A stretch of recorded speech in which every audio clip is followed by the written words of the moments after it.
Praise the Lord.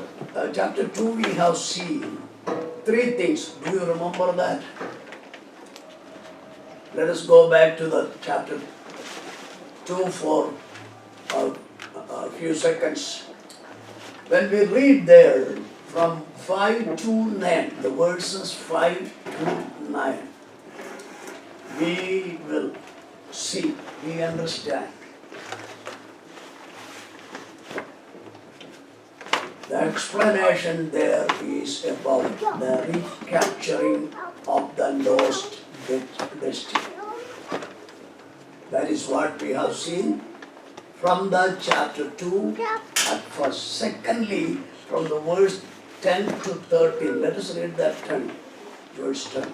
For it was fitting for him, for whom are all things and by whom are all things, in bringing many sons to glory, to make the captain of their salvation perfect through sufferings. Yeah, perfect through suffering, thereby For we recover the lost eternity. That was the way God created Adam and placed him in the Eden with the eternal glory. By his rebellion, by his own way of exercising his will and his independent act and ignoring the word of God, he lost everything. But through Christ Jesus, we got that destiny back and also the eternal glory. And thirdly, we see chapter verse 14. Let us read that. inasmuch then as the children have partaken of flesh and blood, he himself likewise shared in the same, that through death he might destroy him who had the power of death, that is the devil. What all the things were happening through the death of Jesus Christ, and it is very clearly said here, what? Through the death, he removed the death of every human being who believes. Okay? So three things remember. Number one, chapter 2, number 1, it is recapturing the lost destiny. Another, recover the lost eternity. And finally, we read just now that we are brought back, otherwise restored to the lost fellowship with God as children and Father. Praise the Lord. Okay. Now we go to the further studies from the chapter 3. There are two specific terms used about Jesus Christ in the beginning itself. Read it once again. Therefore, holy brethren, partakers of the heavenly calling, partakers of that says that what is our position?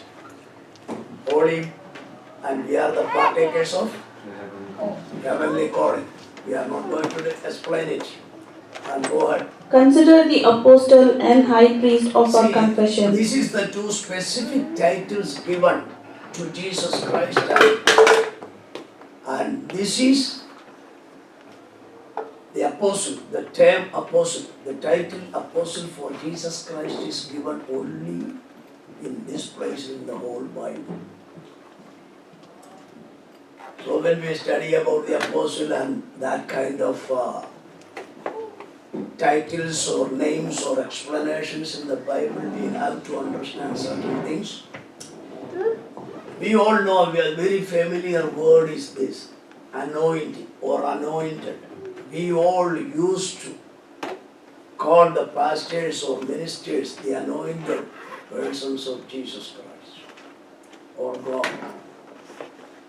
But that anointed or anointed one, that can be used only for Jesus Christ. You know that? He is the only one really anointed. All the other anointings are the submission and the relation. It is relative anointing. Do you understand what is the relative anointing? By our submission and obedience, through the grace of God, the Holy Spirit imparts the anointing of Jesus Christ upon us to accomplish the plan and purpose or the work or activity of God through us. So we need to realize that the anointed one means it is only Jesus Christ. So when we say about the apostle, we always think about the apostle Paul, Peter, or Peter, the apostles like that. That also is a relative thing. Otherwise, they are apostles simply by the commission given to them by Jesus Christ.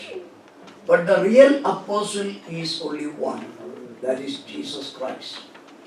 The one who sent from the Almighty God. So here the Hebrew writer says, if you want to listen him, you have to understand he is the only apostle that when we study and as we have looked into that a few months before, the teachings of the apostles. We always think when the teachings of the apostles said about what Apostle Peter or Paul or the other apostles have written. But we need to know their teachings are not perfect. The real teachings, the perfect teachings comes from who? From Jesus Christ alone. And John teaches something that is imperfect. Some of the teaching that Apostle Peter teaches, that also imperfect. Because they are not covering all what we need to know. Apostle Paul, he has taught many things about the church. Majority of the doctrines of the church is taught by Apostle Paul, but that also is not perfect. All these things together, otherwise the whole Bible together is the teaching perfect teaching. You understand it? Taking one portion and teaching it is not perfect teaching. Taking one subject and teaching it is not perfect. The perfect teaching comes from the real apostle, that is what Jesus Christ. Jesus Christ is the only one to be titled or to be called as the apostle. And that term is used only once in the Bible, that we see here in the chapter 3 of Hebrews, verse 1. So, our responsibility is to, what is that? It is written. Our responsibility what? Look unto him carefully. Am I right? Is it not what? Praise the Lord. Praise the Lord. And it is supposed that we have to be carefully looking at him. And what? When we look at him, what is the important thing that we should understand? Many are there, it is what actually the Bible or the book of Hebrews says. Here he says, he is the apostle. And again it says he is the high priest. Okay? According to the Jewish people or according to the Old Testament, two people are so important and highest officers in their spiritual concept. One is Moses, another is Aaron. Both of them are from a priestly family, we know that. And they were all looking at him for everything. Moses, then Aaron. But here, the Holy Spirit is speaking. As you are born again, as you are New Testament believers, you don't give that much of importance to Moses or Aaron than Jesus Christ. There is no wrong in giving giving importance to anybody, even Abraham. But if we give the importance to Abraham more than Jesus Christ, we are not really a born-again believer. You understand that? Praise Praise the Lord. If we give importance to the angels, Abraham, or Moses, or Aaron, or David, even Paul or Peter, we are actually dishonoring God. Clear? Hallelujah. Praise the Lord. Praise the Lord. Amen. Most of the time we all have the problem. And we always giving importance to the personalities like there is nothing wrong. And it is the way Bible teaches. But if that understanding about the studies about Abraham, Moses, Jacob, or any great characters in the Bible, and we don't see Jesus Christ through them, we are still in the condition of Jewish people, otherwise non-regenerated people. Clear? Praise the Lord. Is it clear to you? Thank you, Jesus. Anyone, the greatest, including angels and Abraham, to the people of Israel, or the people chosen by God through Abraham, they had some great personality. They give importance to. They are, number one, angels. Number two, Abraham. Number three, Moses. Number four, Aaron. Number five, the prophets. Number six, David. All these people were great and greatest for them. The New Testament teaching or clarification given through the book of Hebrews is this. All those people were simply pointing out the quality of Jesus Christ. And when you want to keep your life in the right faith, you have to see Jesus Christ. That is what it says. Malayalam it says, avane ശ്രദ്ധിച്ചു നോക്കാൻ. Look unto him carefully. So when we carefully looking unto Jesus, what we have to feel? All the greatest characters. The Bible says, all the Jewish people believes, all are nothing when compared to Jesus Christ. And now he is going down again. Let's go reading it. Who was faithful to him, who appointed him, as Moses also was faithful in all his house. For this one has been Now counted. the writer is comparing. He was so faithful. God appointed him. And he was so faithful. But going down, he says what? Comparing to Jesus Christ, Moses was simply a servant. But who was Jesus?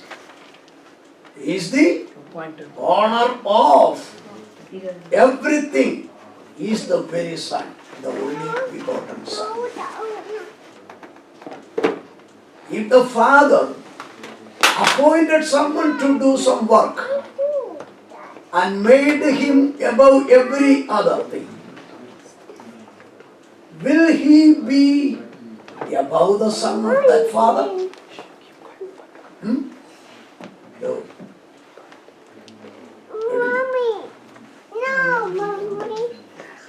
If a father in a house appoint a servant, a steward, above everything of his property, will that steward will be greater than the son? No way. No way. So, that is why the Bible and even Jesus himself said, all the scripture speaks about who? Me. Otherwise, anything you read and meditate and think and study, and that effort must take you to the position to see the glory of Jesus Christ in that. And that is the work of the Holy Ghost. We Pentecostals and modern new charismatic group has got a very, very wrong ideas about the work of the Holy Ghost. Let us for a moment, it is not along with the studies here, but for our understanding, we will read that John chapter 16, and let us read it from the verse 7.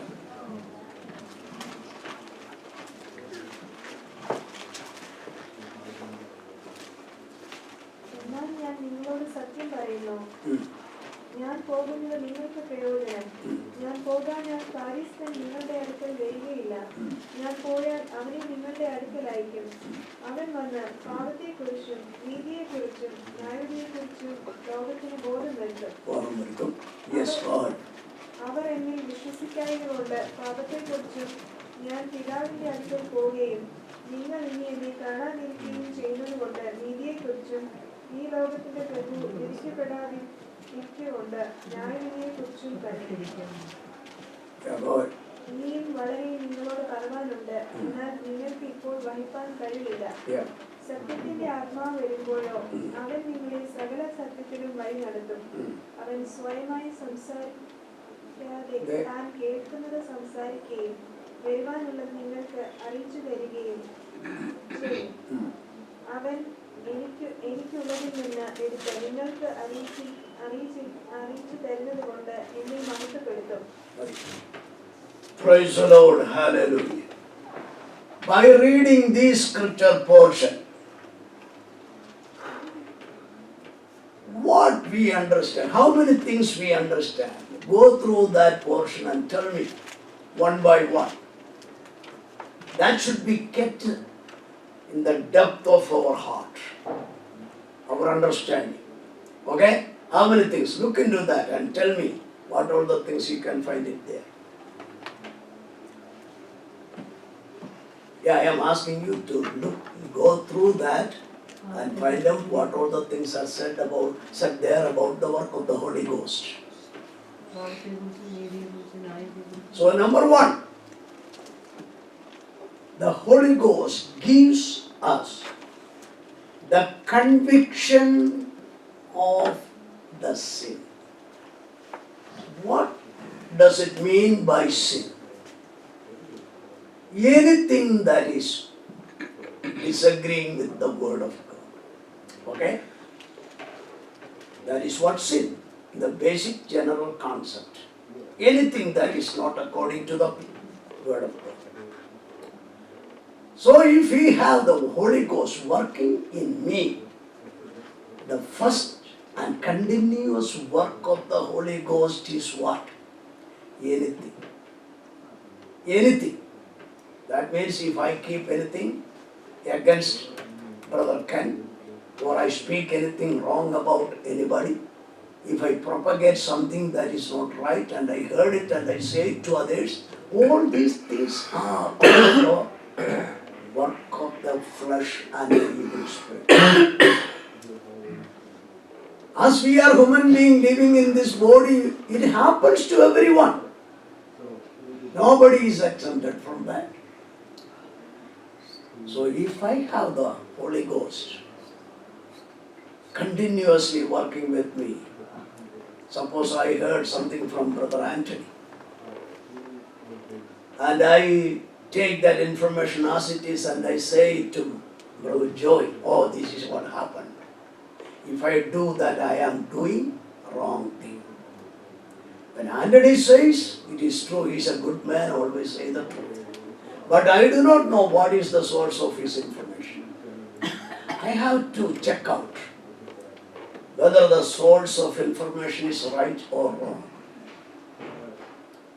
And we, especially Pentecostals, for the last 39 and more years I am pastoring, I know that 99.9% of the Pentecostals, they are not living by the conviction of the Holy Ghost. I have been experiencing with so many Pentecostal people always speaking in tongues and praying and all those things. But amazingly I have found most of them are forward, upfront to propagate the wrong things. If they hear something, even nowadays in the WhatsApp, you all know that. Everybody, and a couple of things I have checked with some people. I found out it was not right. And others say, oh, share it with everybody. We share it with everybody. Why this happening? Because there is no, if you hear something about, my wife and my family knows well me. If they say to me or anybody say to me anything, whether right or wrong, if I don't have the perfect evidence to believe that, I will never believe it. Because if I believe that, I am giving myself to an unsure or a spirit of lie. The Holy Spirit, number one, convincing us. Anything. It is not only the thing I said. We have no right to keep a grudging.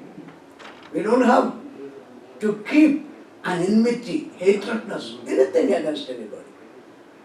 And it happens because we are living in the flesh. But we need to know. When that emotion takes rule of our thinking, the Holy Spirit will say, no, it is not for you. That hatred is not right. That negative attitude is not right. Do we hear this voice all the time? I will say most of the Pentecostals never give ear to what the Holy Spirit says. So by doing that, we make the Holy Spirit grieved. According to Ephesians chapter 4 and verse 30, we all know that Paul clearly said, do not grieve the Holy Ghost. Why? If it is, Holy Spirit is grieved, when Jesus comes with a great shout, Holy Spirit cannot change me. You understand? It is very serious, but nowadays Pentecostal doesn't care. They think only about the speaking in tongues and only about the prophecy and some things like that. Okay, number 2. And the convincing Holy Spirit does not leave us there. And anyone who is convinced of his wrongdoings, thinking, emotions, Holy Spirit gives us the conviction. And when we are convinced, what will happen to us? Usually, generally, what will happen? We will be troubled. We will have some problem. Am I right? Yes. Immediately the Holy Spirit say, no, you don't have to worry about that. If you take trust in the high priest, the sacrifice, Jesus Christ and His blood, you will be covered and you will be washed. This also is not happening. We means most of the Pentecostals or the born again believers consider adultery, fornication, or things like that, stealing, murder. All these things are the only sins. But anywhere Bible says that it is the only sins. Recently we heard a message from Sister Maladi, and it is from the book of James. If you know how to do the good things to others, and you do not do that, it is a sin. Consider that. We are not living by the word of God. We are living by our own traditional ideas or traditions. So the Holy Spirit will say, that is wrong. When we are troubled in our heart, oh, I have done something wrong. Lord, I am mistaken. Then the Holy Spirit say, don't be afraid of that. Come to the cross of Calvary. Okay? There, all your judgments have been taken place. So the Holy Spirit convinces us and lead us to the cross, or otherwise convincing us about the judgment that is taken place on the cross of Calvary. And again it says, He will lead you through all the truth. The Holy Spirit will lead all of us always in the truth. Okay? Praise the Lord. You remember that what I said to you in the beginning? There is no reason for us to believe anybody says. If at all that person is a faithful person, because of his simplicity or sincerity, he may be saying that nothing wrong. But to believe what I am saying, or act upon that, we have to examine whether it is right or wrong.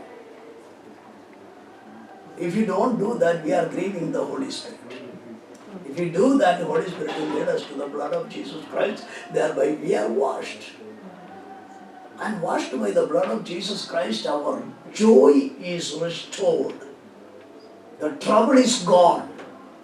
We are restored back into the peace of God. And we get the peace with God. Then the Holy Spirit speaks to us. This is the way you have to live.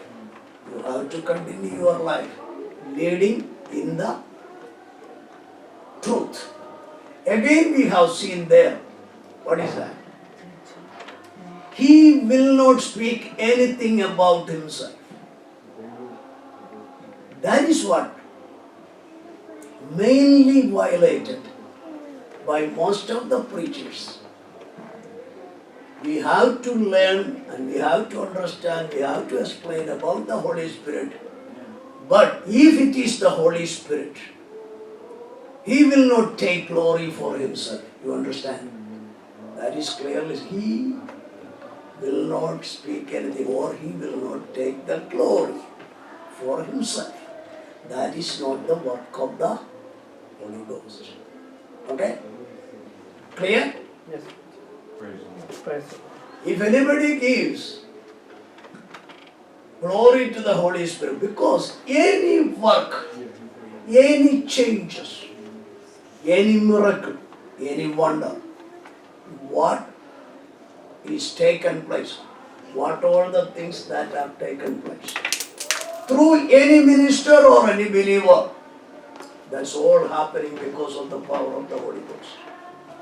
Okay? When we realize that it is the work of the Holy Ghost and give glory to God and Jesus Christ, that makes the Father, Son together glorifying the Holy Ghost. You understand what I'm saying? Hallelujah. We have no right to make it upside down. If we do that, we are doing it against the many people, many preachers are. Mostly they are praising and they are glorifying Holy Spirit. There is no reason for that. If I am convinced and I am washed by the blood of Jesus Christ and I begin to live a right life, that is the glory of Jesus Christ. Jesus Christ said, if you call me Lord, Lord, Lord, and don't do the things as I say, you are not my children. You are not my disciples. And Holy Spirit's work is what? To make us holy. Live for the glory of Jesus Christ. We don't do that. And we say glory to the Holy Ghost. Do you believe that the Holy Ghost is going to accept that? God is going to accept that? Jesus Christ is going to accept that? Is there any scripture? But what we are seeing in the modern charismatic group, when a miracle is taken place, when a wonderful thing is taken place, when a person is saved, when a leper is cleansed, or any kind of miracles taken place, the Father and the Son declares it as the glory of the power of the Holy Ghost. Because the Almighty God, the Father or Son, they will not do anything without the power of the Holy Ghost. Every miraculous, wonderful works are happening in this world. It's all because of the Holy Ghost. Our responsibility is to listen to the voice of Holy Ghost and live a holy life and be led by the Holy Ghost in all the truth, and to live and to obey and to declare everything for the glory of God. And the final, last thing there in that portion it says, He will not speak anything about Himself, but He will take everything that is of me and make it known to everyone. Thereby He will be glorifying who? Any kind of life, words or thoughts or deeds or works, anything we do by the Holy Ghost in the name of the Lord Jesus Christ, and glorify Him by the words, by the praises, by thanksgiving. All these things happen only when the Holy Ghost takes control of us. You understand? That is what God's order. Is it what we are hearing many a times? If I am unable to glorify Jesus Christ through my thoughts, through my words, through my everyday life, I am not glorifying who? Holy Spirit. But when I glorify Jesus Christ, that glory goes to who? The Holy Ghost. So that is what Jesus says. When the Holy Ghost comes, what will happen? All these things will be continuously happening in our life. That is what we have to examine every day, whether my life is according to the Word of God or not. Am I grieving the Holy Ghost in my thoughts, in my deeds? When we say, Lord, I have mistaken. Lord, I have done. So He says, the Hebrew writer says, look unto Him. The Holy Spirit will show you all these things. When you understand the greatness of the Lord Jesus Christ, you will know what is the power of the Holy Ghost. Thanks.